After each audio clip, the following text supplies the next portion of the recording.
My name is Cooper Lindqvist. I'm 36 years old. My wife's toothbrush was gone from the cup by the sink 3 days before she told me anything. I noticed it on a Tuesday morning, brushing my own teeth half asleep, staring at the empty side of the cup like it might explain itself. She'd been staying at her sister's for what she called a breather. 14 days by then. I hadn't done the math until that morning. 14 days, 1 toothbrush, 0 explanations that added up. I thought that was the worst thing I'd find that week. I was wrong. Because 2 days later, my brother Dale called me from a gas station parking lot to tell me he'd seen Nadia's car outside Reece's apartment, Reece, my best friend since we were 19, at 11 o'clock on a Wednesday night. But here's what neither of them knew yet: I already had a folder of screenshots on my laptop, untouched for 6 days, that I hadn't been ready to open. There's a scene coming later where a woman stands on my porch 2 years from now, knocking, asking to come inside. I'm not there yet. But I will be.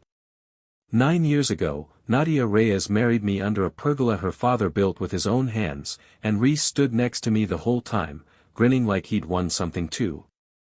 That's the part that still catches in my throat when I let myself think about it straight on. Reece wasn't a groomsman.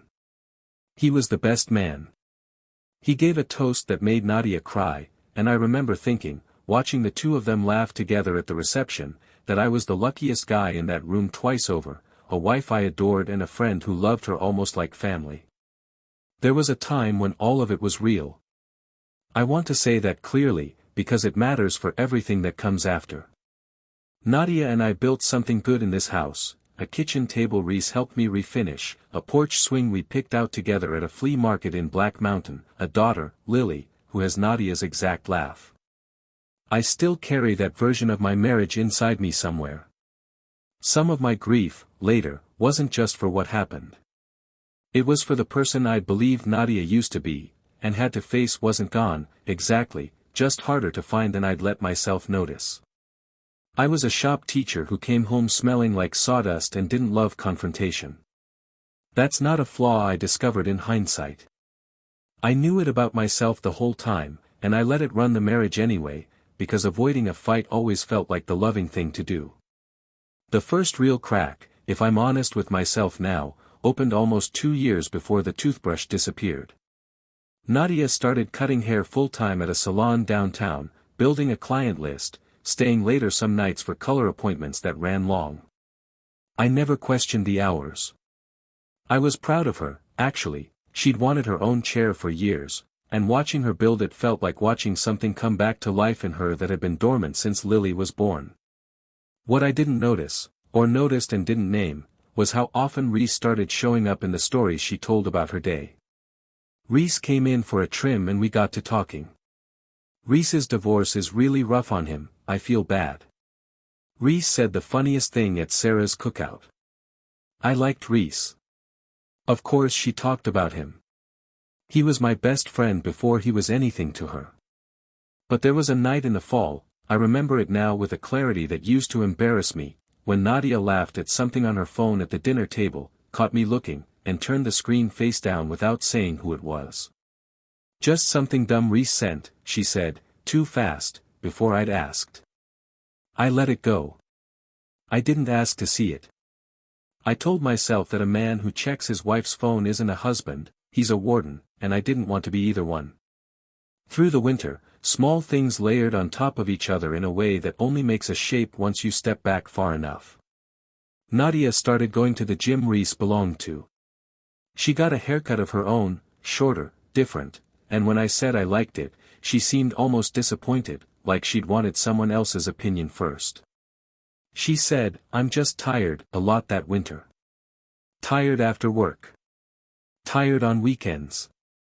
Too tired for the things we used to do without thinking about them: a movie, a drive with the windows down, sitting on the porch after Lily went to bed. I didn't push. Pushing wasn't something I knew how to do gracefully, so mostly I didn't do it at all.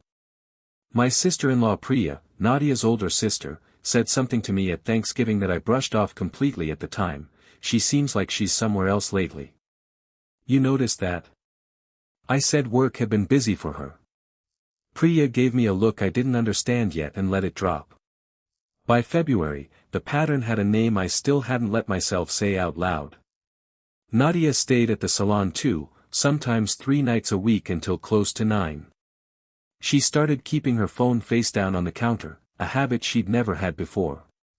When it buzzed, her eyes would go to it before her hands did, like she was bracing for something. One night I picked up a jacket of hers off the back of a chair to hang it up and caught a smell that wasn't hers, not perfume, something else, cedar and clean cotton, the kind of smell that lives in someone else's apartment. I stood there holding the jacket a second too long. I hung it up. I didn't say anything. That was the first time I chose, deliberately, not to look closer at something that didn't fit. It wouldn't be the last. March is when Dale, my brother, who'd never liked keeping things from me, mentioned, almost offhand, that he'd seen Nadia's car parked outside Reece's building one night when he was driving home from a late shift. Probably nothing, he said. Probably picking something up. I said probably, and let the sentence do the work of ending the conversation. I didn't ask Nadia about it. I told myself Reece and Nadia were friends independent of me now, that this was a normal thing that happens when two people share a friend group for a decade. I believed that, mostly, because believing it cost me nothing. That same week, I found a receipt in the laundry, a bar downtown, 2 drinks, a Tuesday she'd told me was a late color appointment. I photographed it before I put it back in her pocket exactly where I'd found it, and I didn't ask about that either. In a folder on my laptop, unopened, sat 6 screenshots my phone had backed up automatically from a shared photo album, Nadia's face turned towards someone the camera had cropped out, taken at an angle that told me more than I wanted to know before I'd even opened the file. If I'd opened that folder that night instead of 3 weeks later, everything that follows would have gone very differently. I didn't open the folder. I went to work instead, the way I always did when something was too big to look at directly. The shop program at Marion High kept me until 5 most days, sanding down the same worry into sawdust I could sweep up and throw away. I told myself I was being patient. I told myself a good husband doesn't spy. What I was actually doing was choosing, every single day, not to have the conversation that would end the version of my life I still preferred to the one I suspected was true. Nadia and I still functioned, on the surface, like a married couple. We split grocery runs.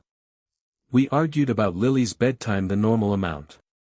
Some nights she'd fall asleep with her head on my shoulder during a show we weren't really watching, and for those 20 minutes I could talk myself all the way back into believing nothing was wrong. Then I'd catch her checking her phone in the bathroom with the fan running, and the 20 minutes would collapse back down into nothing. Lily started asking, in March, why Uncle Reece came to her school pickup line twice that month instead of me, since I usually handled Tuesdays. Nadia explained it as Reece being nearby and offering, being helpful, since I had a late staff meeting both times. I hadn't had a late staff meeting either time. I noticed the lie sitting there in plain daylight, unremarked on, and I still didn't say anything. I told myself Lily had misunderstood the schedule. It's easier, when you're avoiding something, to doubt a 6-year-old's memory than your wife's story. That was the second time I chose not to look. I want to be honest about how deliberate it felt, even in the moment, like standing at the edge of a pool, cold water already visible, choosing instead to walk the long way around to a lounge chair. If you've ever caught yourself explaining away something you already understood, because the explaining felt safer than the understanding, stay with me, because the night I finally stopped explaining things away is a night I still think about more than almost anything else in my life. In April, Priya called me directly, not Nadia, me, under the pretense of asking about a birthday gift for Lily. Near the end of the call, almost as an afterthought, she said, "Is everything okay with you and Nadia? She's been weird with me lately." "KG. KG how?" I asked. "She used to tell me everything," Priya said. "Now she goes quiet whenever I mention Reece." I sat with that a long time after we hung up. Not because it was new information, exactly, more because hearing it from someone outside the marriage made it harder to keep filing away as nothing. I still didn't confront Nadia. Instead, that weekend, I did something smaller and, in hindsight, more telling about who I was at that point. I asked Reece, casually, over beers on my own back porch, how things had been going for him since his divorce. Rough, Reece said, not quite meeting my eyes. Lonely. You know how it is. He changed the subject to a Braves game faster than felt natural, and I let him. That was a scene that should have ended in something, a real question, a direct one, and instead it ended in small talk, because I still wasn't ready for the answer I might get if I asked it straight. Sleep started going around this time. I'd lie next to Nadia and do math I didn't want to be doing, dates, receipts, a smell on a jacket, while she breathed evenly beside me like none of it touched her. My hands developed a tremor on the drive to work some mornings that I noticed the way you notice a stranger's habit, distantly, like it belonged to somebody else. I lost my appetite for a stretch of about 10 days in April. Dale noticed before I did, told me I looked like hell at a cookout, and I told him work was busy. I was getting good, by then, at telling everyone the same version of not quite a lie I'd been telling myself for months. The turning point came on a Thursday in late April.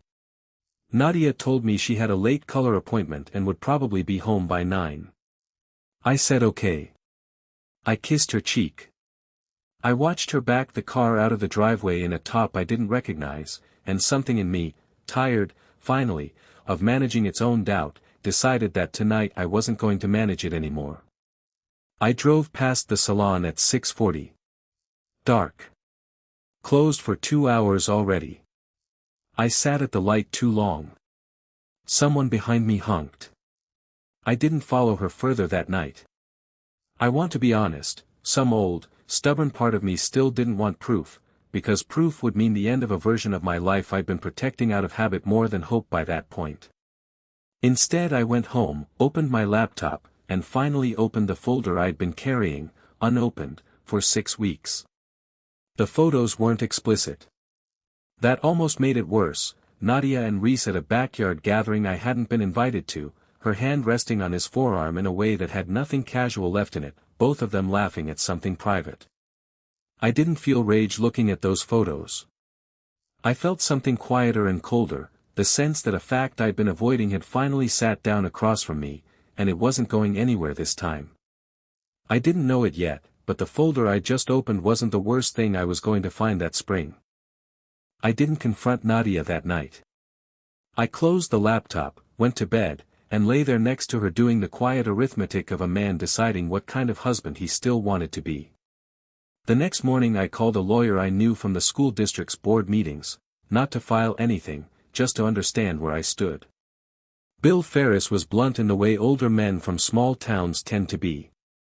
You want to know your options, or you want to know if you're crazy, he asked. Because from what you just told me, you're not crazy. I left his office with a folder of my own, legal, this time, that I put in the glove compartment of my truck and didn't touch again for weeks. Here's what she told me, much later, about that same stretch of April. This is what she was living through while I sat in a lawyer's waiting room deciding how much of my own life I was willing to keep pretending about. I told myself I'd end it before Lily's birthday. Then before summer. There was always a next marker I picked so I wouldn't have to face doing it now. Some nights I'd sit in the salon parking lot after everyone left, engine off, just breathing, telling myself this was the last time. I hated how much I looked forward to seeing him. I hated more how normal it started to feel, driving home afterward, walking into my own kitchen like nothing had happened. I wasn't trying to blow up my marriage. I think some small, cowardly part of me was hoping Cooper would find out on his own, so I wouldn't have to be the one to say it. That's what she told me. I knew none of it yet. I was still carrying an unopened legal folder and a private one full of photographs, trying to decide which truth to act on first. In early May, something shifted the ground under the whole story in a way I hadn't expected. Reece's ex-wife, Carla, reached out to me directly, a woman I hadn't spoken to in almost 2 years, since their divorce. I don't know if you know, she said carefully, over coffee she'd asked me to meet her for, but this isn't the first time. Reece and I split partly because of someone else. It wasn't serious, he said. It never is, with him, until it is. That single conversation did more to recast the story than almost anything else. This wasn't a man who'd stumbled into feelings for my wife. This was a pattern. Reece had done this before, quietly, and I'd never known, because Carla had kept it to herself out of her own kind of shame. I thought about every beer on my back porch, every rough, lonely, you know how it is. I'd been talking to a man who already knew exactly what he was doing. If you've ever trusted someone completely and stopped watching for the thing that would have hurt you, stay with me, because what I found out about my best friend that week is the part of this I still have the hardest time saying out loud. May also brought the thing that finally connected every loose thread I'd been carrying separately. Lily, coloring at the kitchen table one evening, asked casually, "Are Mom and Uncle Reece getting married after you and Mom aren't married anymore?" I went very still. "What makes you say that, Bug?" "Mom said it's a secret," Lily said, not looking up from her crayons. "But I heard her on the phone. I didn't sleep that night. Not because the fact was new, I'd known, on some level, for weeks, but because hearing it filtered through my own daughter's voice made it impossible to file away as suspicion anymore. This wasn't a possibility I was investigating. This was a plan already in motion that I hadn't been told about. I still didn't confront Nadia directly. I want to be honest about that, because it's the choice I understand least about myself now. I had the photographs. I had Carla's warning. I had my own daughter's overheard phone call. And instead of sitting Nadia down that night, I put everything back exactly where it had been, the folder in the glove compartment, my face arranged into something normal at dinner, and told myself I needed one more piece before I said anything. She thought her secret would hold a while longer. It held for exactly 9 more days. Those 9 days were the worst stretch of my adult life, and almost nothing happened in them that anyone else would have noticed. I went to work. I taught 11th graders how to true a table saw blade. I came home and made dinner some nights, ate cereal standing at the counter on others. Nadia and I existed in the same rooms, said the same ordinary things to each other, and underneath every sentence I was carrying a weight I hadn't found a place to put down yet. I started sleeping in Lily's reading chair some nights instead of our bed, telling Nadia I'd fallen asleep helping her with a book. That wasn't quite a lie.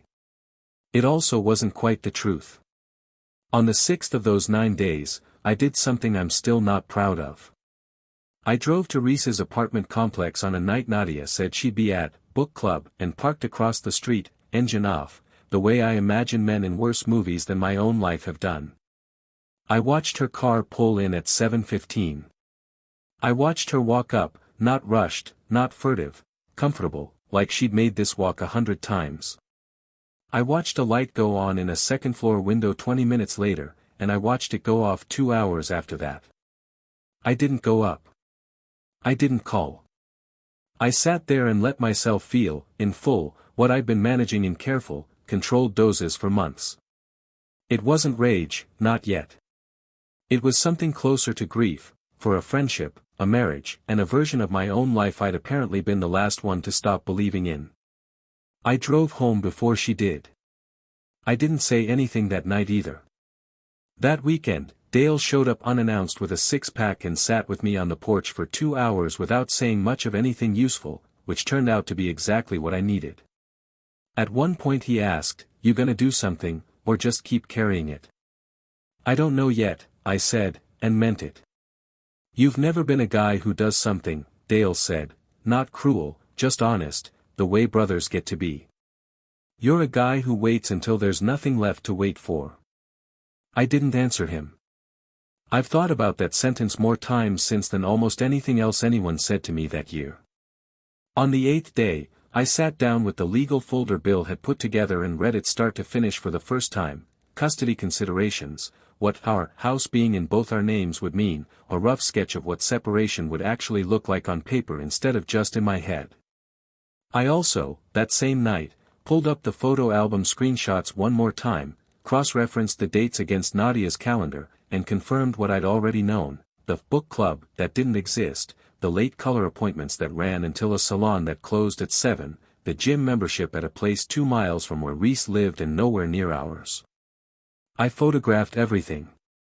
Organized it into one folder, legal advice, evidence, Carla's warning written out in my own handwriting from memory. I didn't send it anywhere. I didn't show it to anyone. I put it back exactly where it had been, in the glove compartment, under the registration, the same place I'd once hidden a single name on a receipt. I confirmed what I suspected. And then I waited one more day, because some stubborn, exhausted part of me still wanted her to be the one to say it first. She wasn't. On the 9th day, I came home from work to find Nadia at the kitchen table with 2 suitcases already packed by the door, and a look on her face that told me she'd rehearsed whatever she was about to say more than once. "I need to talk to you," she said, before I'd even set down my bag. "Okay," I said. "I think," she stopped. Started again. "I think I need some space. To think." I looked at the suitcases. I looked at her. Something in me, finally, after months of careful, deliberate not looking, decided it was done waiting to be told the truth in installments. "Is this about Reece?" I asked.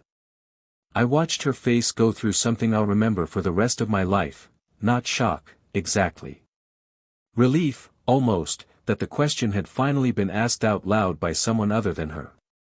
I didn't know it yet, but that question was the last easy thing either of us would say to each other for a long time. Nadia didn't answer right away. She sat back down at the table, hands flat on the surface like she needed it to hold her up. "How long have you known?" she asked finally. "Long enough," I said. "Long enough that I'm not asking you to confirm it. I'm asking you to explain it." She looked at the suitcases by the door, then back at me, and something in her posture changed, less rehearsed now, more exposed. "It's not, Cooper, it's not what you think. Not all of it." "Which part isn't?" I asked. My voice stayed level. I didn't raise it. Some detached part of me, watching from outside myself, was almost surprised by how steady it came out. "I was going to end it," she said. "I told him last week I was going to end it." "You told me you were at book club last week," I said. She didn't have an answer for that. The silence stretched long enough that I heard the refrigerator hum, heard Lily's cartoon murmuring faintly from the living room down the hall. "Say something," Nadia said finally, voice thinner than I'd ever heard it. I didn't say anything for another few seconds. Then, without planning it, I slammed my hand flat on the table, not at her, just at the space between us, hard enough that both suitcases by the door rattled. The sound of it startled us both. I hadn't meant to do that. I sat back down almost as fast as I'd stood, covered my face with both hands, and for 10 seconds I let something out that I'd been holding since the toothbrush disappeared from the cup by the sink. Then it was quiet again. When I lowered my hands, I was somewhere Nadia couldn't follow me to anymore, and some part of both of us understood that at the exact same moment. "How long?" I said again. Flatter this time. Not really a question anymore, just something I needed her to say out loud. "Since November," she said. "Cooper, Reece," I said. "My best friend." "Since November." She flinched at the way I said his name. "I need you to tell me everything," I said. "Not the version that makes it easier for you to say. Everything." She was quiet a long moment, and when she started again, it didn't come out clean. "It started small," she said, staring at the table, not at me. "A drink after a late appointment. Nothing happened that night, I swear. He just listened. Really listened, in a way I'd forgotten what that felt like. I told myself one drink wasn't cheating. Then it was 2. I kept telling myself the next time would be the last time, and I meant it, every time, I actually meant it. She stopped, started again. By January I couldn't stop and I hated myself for it. I couldn't look at Lily's drawings on the fridge some mornings. I'd stand there with my coffee and just, not look at them. I told myself it wasn't really cheating if I still came home every night. That's insane, I know that's insane, but it's what I told myself. She paused, and when she spoke again, her voice had changed, quieter, closer to something true. There's something else. Reece, he's known Carla's whole story, the reason his marriage ended. He told me, early on, that it was different with me. That I wasn't like whoever that was. I believed him. I think some part of me needed to believe I was different, because if I wasn't, then I wasn't just careless, I was becoming exactly the kind of person who does this more than once, the kind of woman my own mother was, and I have spent my whole life terrified of being her. That last part recast something I hadn't expected. This wasn't only about me, or even mostly about Reece. It was about a fear she'd been running from since long before she met either of us. I'm not asking you to forgive it, she said. I don't think I even want you to, yet. I just needed you to know all of it instead of the parts one could survive saying. I sat with that for a long time. Longer than felt comfortable for either of us. You said, I'm just tired about 40 times this winter, I said finally. I believed you every single time. I was tired, she said. That part wasn't a lie. I was just tired of something you didn't know I was carrying. I didn't say anything to that. There wasn't a version of agreeing with her that didn't also feel like letting her off some hook I wasn't ready to release yet. I think you should go stay at your sister's, I said. Tonight. Cooper. Not forever, I said. I don't know what forever looks like yet. Tonight. She picked up both suitcases. At the door, she turned back once. I am sorry, she said. I know that doesn't undo it. I know, I said. I don't think I'm ready to hear it yet either way. I closed the door behind her. I didn't watch her pull out of the driveway. I didn't know it yet, but not forever was going to stretch out longer than either of us expected, and what came back to my door, 2 years later, would ask something of me I hadn't prepared for at all. The following months went the way these things usually go once the worst of it is finally out in the open. Nadia and I separated formally by August. The divorce, once both of us stopped circling each other and just signed what needed signing, took 4 months, custody split close to even, the house going to me since it had been mine before we married, Lily's school and routine staying as unchanged as we could manage. Reece disappeared from my life the way you'd expect. He tried calling twice in the first month, I didn't answer either time. Word got around town the way it does in a place the size of Marion. Carla wasn't shy about telling her version once mine matched it, and Reece lost more than just my friendship over that year. His name stopped coming up at cookouts. He moved to Charlotte the following spring, and as far as I know, he and Nadia never spoke again after that winter. Whatever they'd had together hadn't survived the daylight any better than he had. Nadia's consequence was quieter, and in some ways harder to watch than anything dramatic would have been. She lost the house, the marriage, and, for a long stretch, the easy trust of her own sister, who took my side without being asked to. She built a smaller life in an apartment across town, saw Lily on the agreed schedule, and from what I understood through the careful distance we kept, mostly stayed alone. I chose peace over staying angry, somewhere in that first year, though I couldn't tell you the exact day it happened. I started sleeping through the night again sometime around Lily's 7th birthday, noticed it the way you notice weather, not something announced, just something that had quietly stopped being a problem. 2 years passed. I dated a little, nothing serious. I got better, slowly, at saying things out loud instead of filing them away, with Lily, with Dale, eventually with someone new. I wasn't the same man who used to hang a jacket back up without asking about the smell on it. I was quieter about it, maybe, but steadier too. Nadia showed up at my door on a Sunday afternoon in October, 2 years almost to the week since she'd left with those 2 suitcases. Lily was at Dale's for the weekend. I opened the door and there she was, thinner than I remembered, holding nothing this time.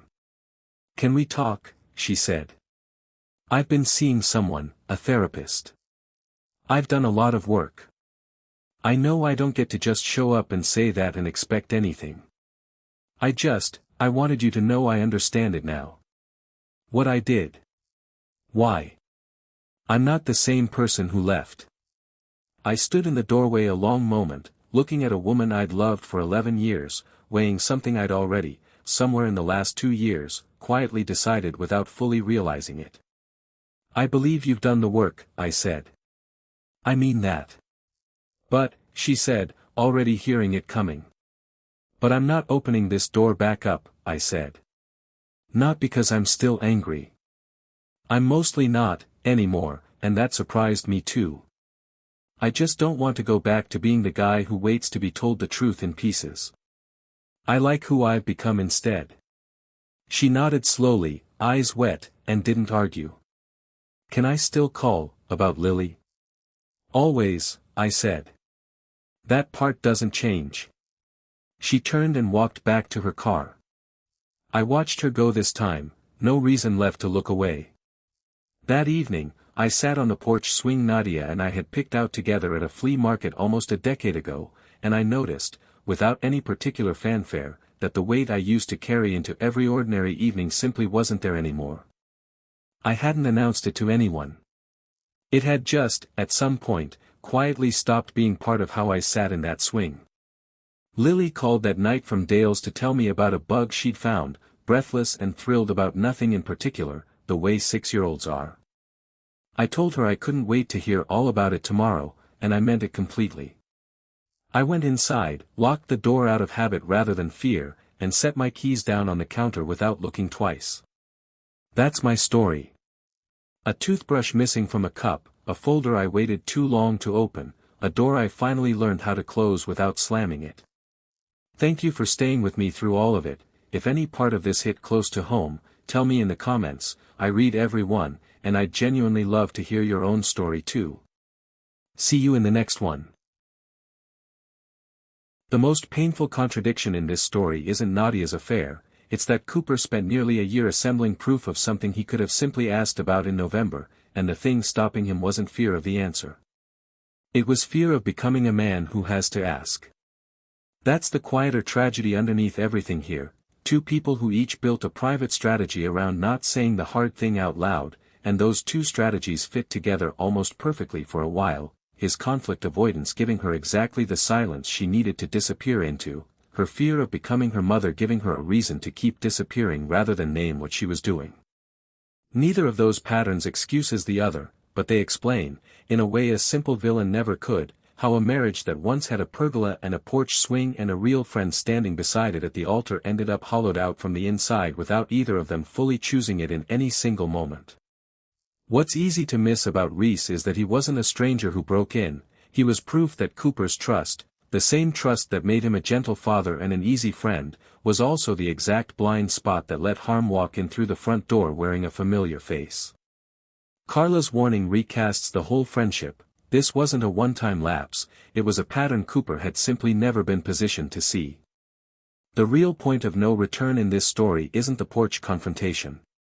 It's the moment Cooper opens the door 2 years later and realizes he no longer needs the anger to feel like justice, that peace, on its own, is enough.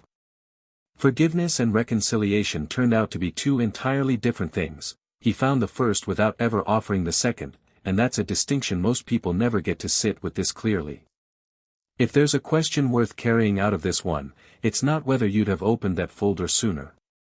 It's simpler, what are you currently choosing not to look at, and who is that silence actually protecting?